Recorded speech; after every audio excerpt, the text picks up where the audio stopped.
Hello दोस्तों, राधे राधे। कैसे हैं आप सब? आई होप कि सब अच्छे होंगे और मज़े में होंगे। रोज़ाना की तरह आज फिर से एक नई वीडियो लेकर आए हैं जो कि करेले से बनकर के तैयार होती है। तो आज करेले की कलौजी लेकर आए हैं। जो तरीका आज बताने वाले हैं वो दादी नानी का तरीका है।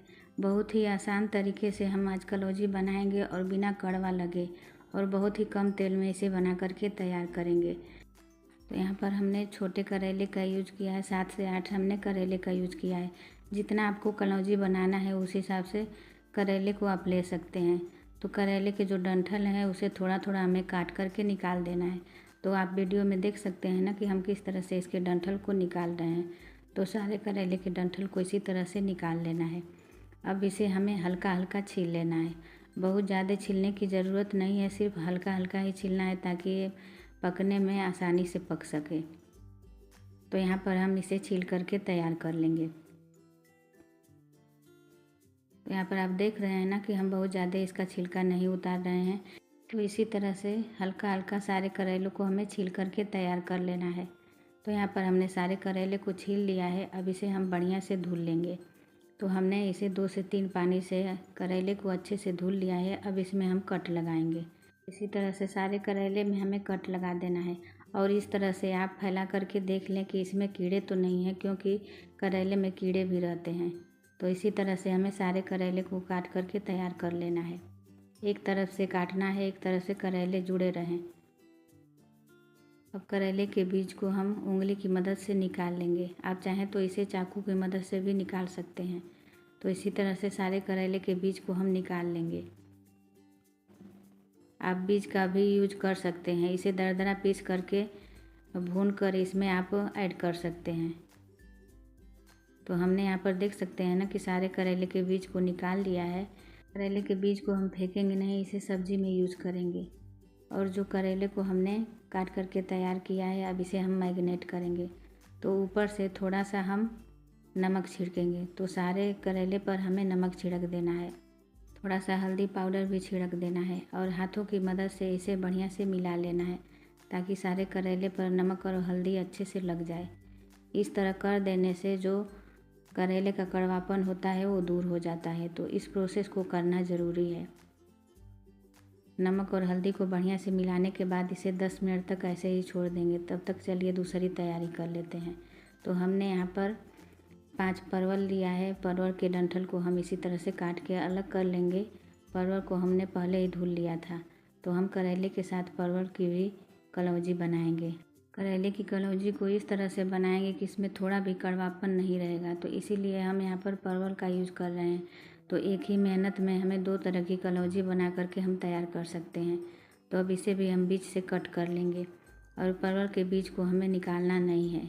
बहुत लोग कलौजी बनाते हैं तो उसमें प्याज का यूज करते हैं, लेकिन हम आज पुराने तरीके से कलौजी बनाना बताएंगे जिसमें आपको प्याज की ज़रूरत नहीं पड़ेगी।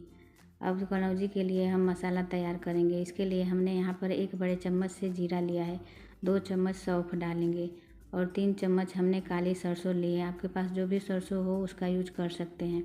आधा चम्मच हमने मेथी दाना लिया है। मेथी कड़वी होती है तो मेथी दाना को कम ही लेना है।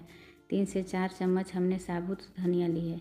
अब मसाले को मीडियम फ्लेम पर लगातार चलाते हुए हमें 2 से 3 मिनट के लिए भून लेना है। बहुत ज़्यादा मसाले को भूनना नहीं है, इसमें थोड़ा सा क्रंच आ जाए तब तक इसे भूनना है। तो आप सोच रहे होंगे ना कि कलौजी में इतना सारा मसाला पड़ेगा। इतना सारा मसाला हम यूज नहीं करेंगे। ये अचारी मसाला हम बना करके तैयार करेंगे। तो इसे आप जब भी कलौजी बनाना हो कलौजी में यूज कर सकते हैं, या फिर कोई अचार बनाना चाहते हैं तो इसे अचार में यूज कर सकते हैं। मसाले को ठंडा करके हमें बारीक पीस लेना है। तो आप देख सकते हैं ना कि हमने मसाले को पीस लिया है। अब छोटा वाला मिक्सर जार लेंगे। इसमें हमने 8 से 10 लहसुन की कलियाँ डाली हैं। 7 से 8 हमने हरी मिर्च ली है। तो आप मिर्च की मात्रा अपने हिसाब से कम ज़्यादा कर सकते हैं। आपको जितना तीखा पसंद हो उस हिसाब से मिर्च को ले सकते हैं। तो हमने यहाँ पर लहसुन और मिर्च को ऐड कर दिया है और जो मसाले हमने अभी तैयार करके रखा था इसमें से 3 से 4 चम्मच मसाले को ऐड कर देंगे। और इस मसाले को आप 1 साल तक स्टोर करके भी रखेंगे तो ये ख़राब नहीं होगा। जब भी आपका मन करे कलौजी बनाने का तो इस तरह से मसाला आप बना करके तैयार किए रहेंगे तो बहुत ही झटपट कलौजी बना करके तैयार कर सकते हैं। और इस मसाले को आप कोई भी अचार बनाएंगे तो उसमें ऐड कर सकते हैं। 2 चम्मच हमने आम की खटाई डाली है। अब इसमें हम थोड़ा सा पानी डालेंगे और इसे दरदरा पीस करके तैयार करेंगे। तो यहाँ पर आप देख सकते हैं ना कि हमने सारी चीज़ों को अच्छे से दरदरा पीस करके तैयार कर लिया है। अब इसे एक कटोरी में हम निकाल लेंगे। तो हमने यहाँ पर अभी नमक का यूज नहीं किया था, तो इसमें स्वाद अनुसार नमक डालेंगे। अब नमक डालने के बाद सारी चीज़ों को हमें अच्छे से मिला लेना है। इस तरह से आप करेले की कलौंजी बनाएंगे तो थोड़ा भी कड़वा नहीं लगेगा और इस कलौंजी को आप फ्रिज में स्टोर करके 1 हफ्ते तक खा सकते हैं, ख़राब नहीं होती है। करेली को रखे हुए 10 मिनट हो गया है, तो अब एक एक करेली को इसी तरह हाथों से दबाते हुए इसका पानी हम निकाल लेंगे। इस तरह करने से जो करेली में कड़वाहट होती है इसी तरह से पानी में निकल जाती है। तो इस प्रोसेस को करना ज़रूरी है। जब आपको कड़वी करेली नहीं खाना है तो इस तरह से आप नमक में डालकर इसे 10 मिनट रख दीजिए। इसके बाद इसका पानी निकाल देना है और पानी को साइड कर देते हैं। यहाँ पर करेली में अब हम स्टफिंग भरेंगे। तो जो हमने मसाला बना करके तैयार किया था 1 से 1.5 चम्मच हम करेली में भर करके तैयार करेंगे। कुछ लोग करेली की कलौंजी बनाते हैं तो इसे धागे से बांधते हैं, लेकिन आज आपको बिना धागे से बांधे ही हम इस करेली की कलौंजी को बनाना बताएंगे। बहुत ही आसान तरीका बताएंगे, कम तेल में बहुत ही बढ़िया यह करेली बन करके तैयार होगी। तो यहाँ पर एक एक करके करेली और परवल को हम भर करके तैयार करेंगे। इसी तरह से हमें सारे करेली और परवल को भर करके तैयार करना है। तो आप देख सकते हैं ना कि हमने सारे करेली और परवल को भर करके तैयार कर लिया है। एक मीडियम साइज़ का आलू हमने लिया है, इसे छील करके धो लिया है। अब आलू को हमें गोल स्लाइस में कट कर लेना है और इसमें आपको मसाला डालने की ज़रूरत नहीं है। दोनों कलौंजी के साथ हम आलू को भी ऐड कर देंगे। इसी बहाने 3 तरह की कलौंजी बन करके तैयार होगी। तो यहाँ पर हमने पैन रख दिया है। पैन में 2 से 3 चम्मच हमने सरसों का तेल डाला है। जब भी आप कलौंजी बनाएं तो सरसों के तेल में ही बनाएं, इससे इसका टेस्ट बहुत ही बढ़िया आता है। तो जब तेल गर्म हो जाए तो इसमें एक एक करके हम कलौंजी को डालेंगे। जितनी कलौंजी हमने भर करके तैयार की हैं सारी कलौंजी पैन में आ जाएंगी। तो इसी तरह से एक एक करके हम कलौंजियों को डाल देंगे और अभी हमें मसाला का साइड जो है ऊपर ही रखना है, बाद में इसे हम पलटेंगे। अब ऊपर से जो हमने आलू को काट करके रखा था इसी में डाल देंगे।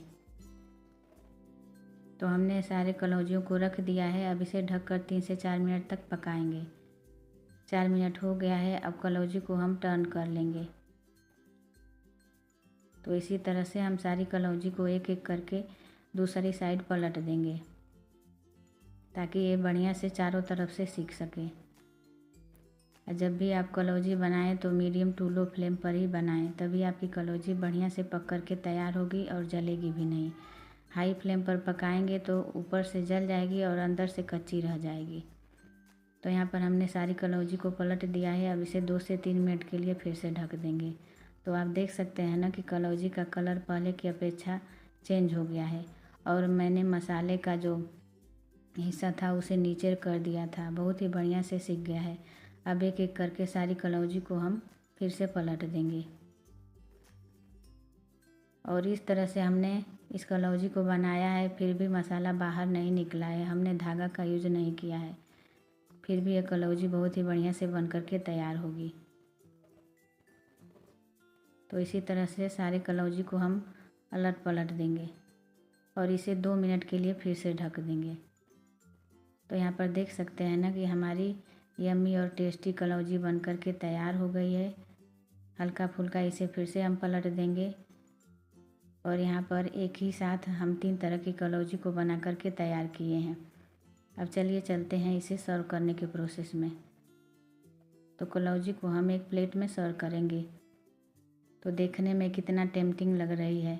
मसाला भी बहुत ही अच्छे से हमने भर करके कलौंजी को तैयार किया है, थोड़ा भी मसाला बाहर नहीं निकला है। तो आई होप कि मेरी वीडियो आपको पसंद आई होगी। पसंद आई है तो लाइक करना तो बनता है। इसी तरह से मैं हर रोज़ यूनिक और आसान सी वीडियो लेकर आती रहती हूँ। फिर मिलेंगे नेक्स्ट वीडियो में। Thanks for watching.